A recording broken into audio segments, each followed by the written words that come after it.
Hello everyone, welcome back to my channel. If you are new here, my name is Layla, and for today's video, I'm going to be going over my October budget and money goals.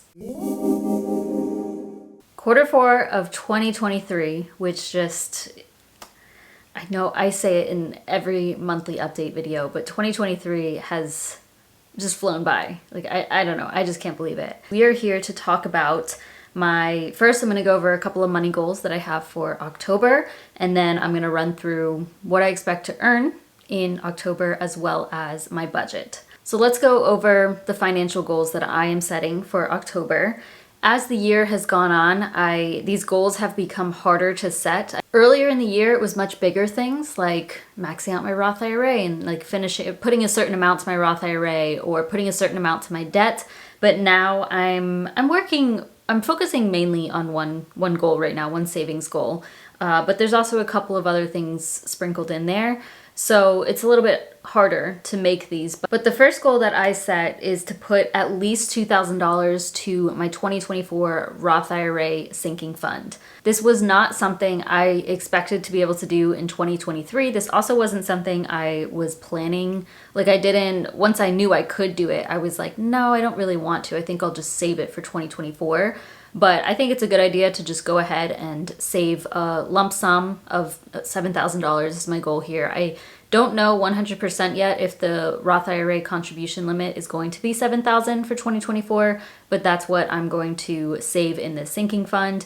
If it ends up just being $6,500, then we'll figure it out before then. But if it ends up just being $6,500, then I'll lower the goal to $6,500. Second goal and final goal is to finish saving for my Debt Over It scholarship, which is coming in November. I know I keep bringing this up, but I am saving. It's going to be $1,000. I will be giving that money away to somebody, to one of y'all watching this. I still haven't figured out the specifics yet, how I'm doing it exactly. I don't know. I have an idea in mind, but I don't know if I want to use that platform. So it's still a work in progress, even though we're coming up close. But this is going to be coming in November. So before then, I will give more details and share how you can enter. But yeah, those are my two goals for October. Just a couple of savings goals, and now we can hop over to the income I expect to make. All right, going to pop up my spreadsheet up on the screen. If you're interested in the spreadsheet, you can actually get this one for free. That will be linked down below. You can use this same format. You're not going to see the colors there or anything, or you can do a weekly spread. If you go on that same spreadsheet, it is the second tab. Okay, so work income, this is going to be my net work income. I expect that to stay the same, so that will be $4,051.74. I am a Salesforce consultant. This is what I've been doing for the last year and a half, more than that, and I transitioned into this career from being a microbiologist. If you're interested in that transition or just knowing more about working in the Salesforce space, definitely check out the videos that I have linked in my description box. I have quite a few talking about this, but otherwise, if you really just want to dive into learning Salesforce, because you can literally learn it for free, then definitely check out talentstacker.com/Layla, where you can sign up for their free 5-day challenge and see if this is even something you want to go after.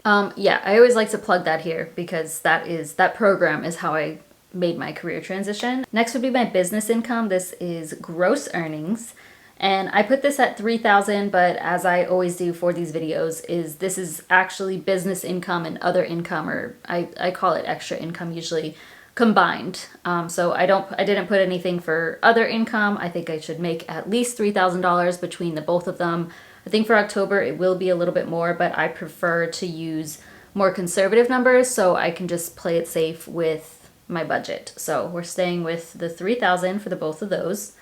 And then the final number here is going to be pulling from my sinking funds. So there are a couple of sinking funds that I will probably pull from, and we will talk about those once I get to them in my budget. So altogether, you can see that I'll be working with about $7,800 for the month of October. So let's go ahead and go to my budget. Okay, this top blue section, these are always my sinking funds.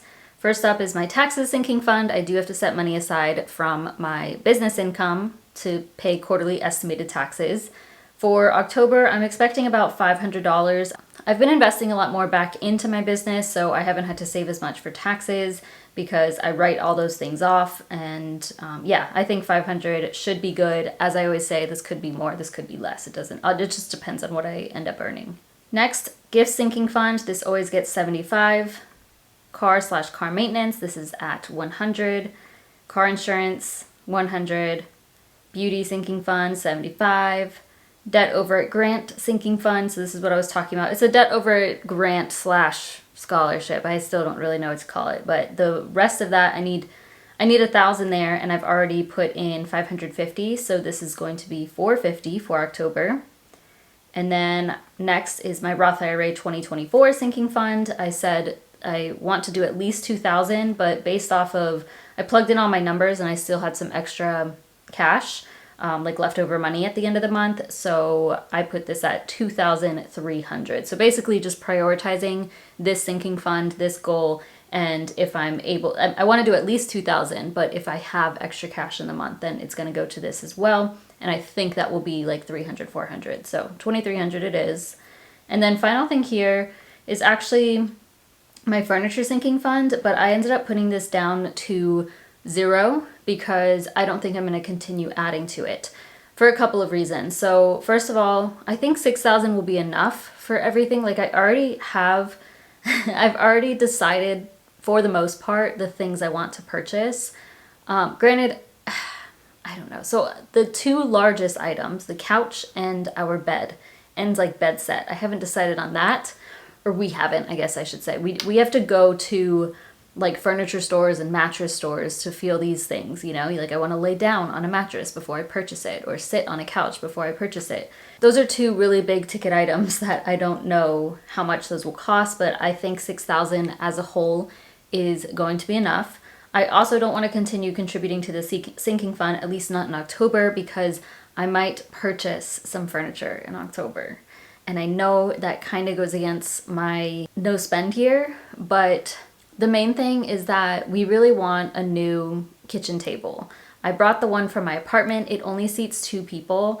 And if we have people over, then only 2 people can sit at the table. And like, I want to invite my family over and be able to have, you know, at least 4 people sit at a table. So that's like a big thing. And plus like just the table itself, we both don't really like it. At the time when I bought it, I obviously liked it, but the good thing is everything that we are purchasing, we can also sell. Like I still need to sell this chair that I'm sitting on. We'll be able to sell the kitchen table, the TV console, the couch, the bed frame, maybe the mattress. I don't know, but that's good at least because then it will go back into the house likely. Anyways, very long explanation to say furniture sinking fund is probably not going to get anything in October. This little peach color is for my brokerage account, always for investing. I'm doing a minimum of 100 per month. Next is donate, and that is also 100. Purple section is housing. So first up would be house/utilities. For October, I'm expecting $1,131, but this may be too high. That's what it's been lately anyway. So each time I budget it, I'm usually, well, it's been like a couple of months that I've been too high because we don't get our water bill until like the 1st or 2nd of the month. So then I have to adjust for that, but it's going to be around this. And this includes my portion of everything, by the way. So the mortgage and then the utilities, all the utilities, including like Wi-Fi and our alarm, all that stuff. And then next is household.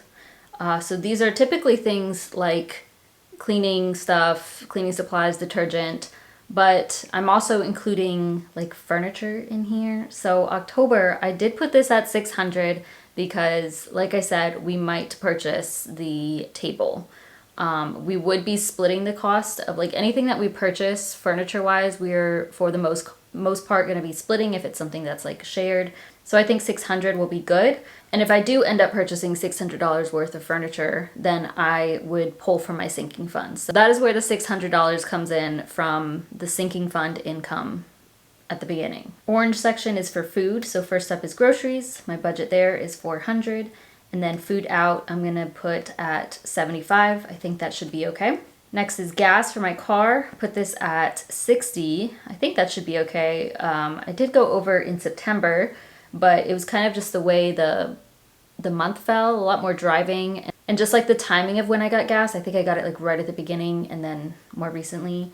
But 60 should be fine. It doesn't really matter. Next is health and beauty. I put this at $250. I am getting a massage in October, and that is like $140, but then I tip him, so there's more on top of that. This is a little bit higher, but about the same as you usually see me budget. Dogs, that is $162.01. It's a random amount because this money goes to my sister for our dogs, and I have the Netflix bill, and so this covers, I pay her less, so it covers her portion of the Netflix bill. Business, I'm expecting about $1,000. This is what I would expect on like a normal month. So the 1,000 should be right. Netflix, $23.48. As I just said, this does include the portion for my sisters. So that's why I lower what I send her for the dogs. Gym, $39.99. And then finally, gifts. This should be the last thing. And for that, I'm budgeting $150. This is also where the sinking funds come in. If I spend $150 on gifts, I will pull $150 from my gift sinking fund. My sister's birthday is in October, so I am expecting to purchase gifts for her. Luckily, it's also at the end of October, so I can do that usually, and have time. Like I can purchase mid-October and it would still get here for her. I don't know what I'm gonna get yet. I don't know if it will be $150. I just like to budget a little bit higher for birthdays because, just in case. But yeah, we'll just see on that one. And I love having a gift sinking fund. It's like the best thing because then I just pull from that and I feel good about it, Altogether, I would be spending about $7,691. And if we were to subtract that from my income, I would still be left with $110. I usually like to get this to like a negative number or to a zero, just so I am basically doing a zero-based budget. If I do end up with extra income at the end of the month, then I will probably put it to my 2024 Roth IRA sinking fund, or I could just like let it roll into November and then use it then and figure it out then. But yeah, either way, it's not a big deal. That's what October is looking like for me. Please feel free to comment down below what your goals are for the month. Otherwise, let me know if you have any questions. Thank you so much for watching. Please give this video a thumbs up and subscribe if you haven't already, and I'll see you in my next one.